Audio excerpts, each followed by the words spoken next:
I know what you're thinking. We're going to let you for your smart TV. Wtf is not for children, it's for adults who don't act like children. I know what you're thinking.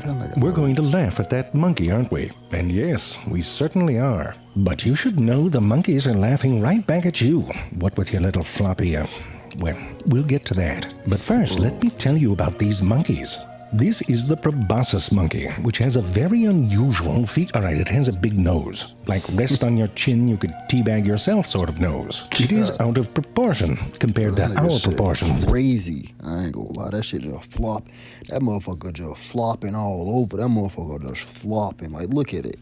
God. Anyway, and we find that funny. In nerd, the proboscis monkey is called Nasalis larvatus, which roughly translates to nose like a mask. And the person who named it that probably dressed up as a dick for Halloween. You know, like they had a mask that looked like a... well, you get it. In any case, the proboscis monkey is part of a group of monkeys called the odd-nosed colobines. Another monkey in that group is Rhinopithecus, which roughly translates to nose monkey, a name given to a monkey that barely has a nose at all.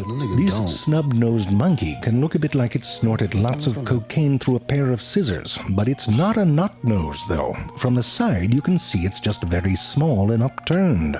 Sure, I think it's a bit messed up to single out a few related monkeys and call them odd-nosed, but characterizing monkeys by their noses is apparently the hot thing to do for the science hippies. Monkeys are basically divided into two main groups, Platyrrhini and Catarrhini. Platyrrhini means flat-nosed. These are the New World monkeys who often have sideways-facing wide-set nostrils, like squirrel monkeys or tamarins. Catarrhini means down-nosed, and these are the Old World monkeys, including macaques and apes. And the mandrill, which at least deserves a runner-up in the odd-nosed category. I mean, it looks like it rear-ended a unicorn that was stopped at a traffic light. All the way up to the eyes. The proboscis monkey is a down-nosed monkey that took the concept and just ran with it. In males, the external portion of their nose, the part that is outside the skull, can grow so large you can't play gotcha nose with them. You'd have to use your whole fist. They don't have to cup their hands to smell their breath, though. That's a plus. But listen, there's someone else in the down-nosed group with an unusually big external nose. The second biggest. It's us. I know what you're thinking. My nose isn't that big. Of course it is. Look at that fleshy pyramid sticking out like that. I mean, come on. We have to tilt our friggin' head to the side when we want to kiss. Snub-nosed monkey can kiss straight on, no problem. I mean, if one of them sneezes, the other one might toot a little, but that's all right. I'm telling you, we look hilarious. What? No, Jerry, I'm not going to talk about the erections. Yet. Now, the male proboscis monkey's profound nasality is most likely the result of sexual selection, which is the corner of evolution where all the weird shit happens. There are a couple ways it can go down. One way is driven by how females decide which male to get busy with. For example, let's take these beards here. Let's say a female has a gene that makes her attracted to a longer tail. Now she gets out there and gets down with a longer-tailed male. Now the gene for longer-tailed males and the gene for being attracted to longer-tailed males get passed on. And now you've got males with longer tails. But if females are attracted to longer tails, then she's going to choose males with longer tails. Put that on repeat and see what happens. In the case of the Sakabula, you wind up with more tail than bird. Congrats, you're a sexy bird now, but you have the flying style of a floppy trash bag that's been caught in a whirl of wind. Ththese outsized male ornaments can also become linked to other favorable traits. Yo, that shit like it's running. I ain't even gonna lie, that shit like it's running. It don't bro, it like it's running. It only like it's flying for, like it's just running. These outsized male ornaments can also become linked to other favorable traits, in the sense that a peacock's tail might give you clues about the peacock's well, if it had one, but you get the point, even if the peahen doesn't. Cloaca jokes. In the case of the proboscis male, a large nose is correlated to a larger body mass and larger testicular size. And that means more sperm and a greater chance of getting pregnant. But listen, monkeys are naked, and it's not that hard to see how big they are and how big their testicles are, especially with the whole erection thing, but it's not time for that. Yet, I know what you're thinking, sweaty nipples. Maybe our unusually large human noses correlate to the size of something else on our bodies. Well, we'll get to that in a minute, but first a message about our sponsor. Curiosity Stream is for people who dozens of true crime, where they've got some curated I'll say it here. I'm personally a fan of RANK to sign up and start watching today. Where were we? Oh, right.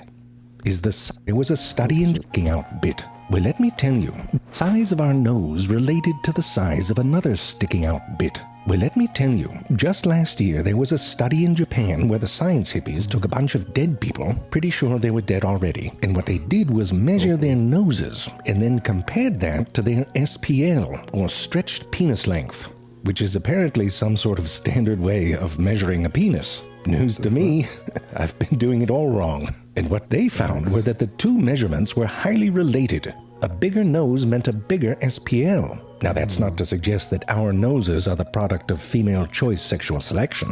And that might only be part of the story with the proboscis monkey. But female choice isn't the only flavor of sexual selection. Another driver is competition between males. When the bros have to fight each other to gain access to females, adaptations that help them win a fight are selected for. Often this results in the evolution of weaponry, like long canines or tusks, even in animals that only eat leaves or vegetables. The proboscis males have quite a bit of competing to do. Their social system is organized into harems, where one male has access to a number of females. I know what you're thinking, those noses don't look like weapons to me unless you count a good noodle slapping, but they still can be used in combat. Sort of. These monkey harems often live close to one another, and females sometimes decide to move between them. So there's plenty of opportunities for fights as males defend their turf. But fighting is a real bummer. They can get hurt, and they haven't invented the Band-Aid yet. Why would they? With all that fur, it'd be a right bitch to take off. So if there's a way a monkey can predict that he's likely to lose a fight before it happens, that would certainly be useful in not getting dead. Now, if you can see the size of your challenger, you can just make good choices. But where they live, the visibility isn't that great, what with all the leaves. And that's where the noises come in. Proboscis monkeys make a lot of noise. It can sound a bit like a donkey swallowed a dial-up modem. I think you know where this is headed. A larger nose helps make a louder, lower sound, and we already know that large noses correlate to large bodies. So a male can listen to another male's call and decide if he wants to rumble. And the females, they're listening in too, because a louder sound means bigger testicles. I'm telling you, it's a whole thing. So the proboscis nose might be a bit of a both-and, starting to evolve as a signal for males and then driven to extremes by female choice. These monkeys have something else that's both used to attract mates and to warn other males. Go ahead, Jerry. Now, humans have more of a right place, right time sort of erection. For the proboscis monkey, the time is always and the place is everywhere. They have a brightly colored and more or less permanent erection. It's not always turned up to 11. There's the sort of if, and here's a warning for when they're about to get a grip to fight.